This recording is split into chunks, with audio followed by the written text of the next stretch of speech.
The Shadow of the Watchtower. My name is Daniel Hart. I served in the United States Army under the 10th Mountain Division. This story happened during the winter of 2019. Our unit was running field training near the Canada border, deep inside a remote forest area. The place was old military land, a location where during World War II, several soldiers vanished during winter training. Locals believed the spirits of those missing soldiers still wandered there. We laughed at the stories. But that night, no one laughed. We were on night patrol. The temperature was below freezing, and the silence was so intense that every step on the ice sounded like bones breaking. I was assigned to Checkpoint Bravo, an old, forgotten watchtower. It looked like no one had touched it for decades. The stairs were frozen solid, and every plank creaked like it was about to snap.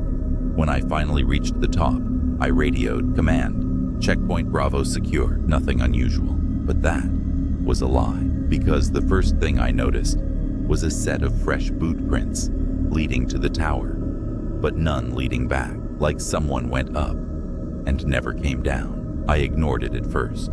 About 10 minutes later, radio static crackled, followed by, "Bravo, do you see someone heading toward your position?" I looked down. Someone was walking toward the tower, but their movement was wrong. Slow, stiff, unnatural, like their joints were frozen solid. I switched to night vision, and my blood ran cold. That figure wasn't walking on top of the snow. He was walking through it, like his body had no weight. And the worst part, he was wearing a 𝗧𝗢𝗪𝗥𝗥𝗥 U.S. Army uniform, ripped, frozen, covered in dried blood. I tried to radio again, "Command, that's not one of ours." But all I got back was static.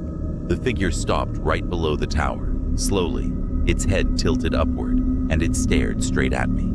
My whole body froze. Then, without moving its lips, a voice echoed inside my skull. "Cold, so cold. Help me. Take my place." My heart was pounding. My hands wouldn't move. My legs wouldn't respond. I was trapped. The figure began climbing the stairs. Each step echoed like thunder inside my head. Tick, tick, tick. Seconds later, he stood directly in front of me, skin pale as ice, face cracked like frozen ground, eyes completely white. He raised one shaky hand and pointed toward the forest. When I looked, my breath stopped. In the trees stood dozens, maybe hundreds of soldiers, all in old uniforms, all silent, all staring up at me. With everything I had left, I raised my rifle and fired. The gunshot thundered across the woods, and instantly, they vanished. No figure, no footprints, nothing, just silence and the freezing wind. The next morning, Command called me in. His face was pale.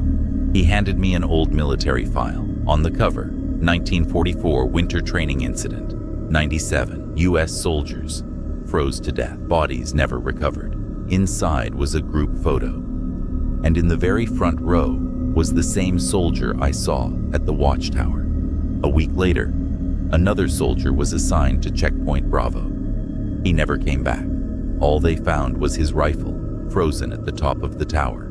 Even now, some nights, I still hear that whisper, soft, broken, cold, "Take my place." And whenever I hear it, I can't help but look toward the window, because sometimes I swear someone is standing there.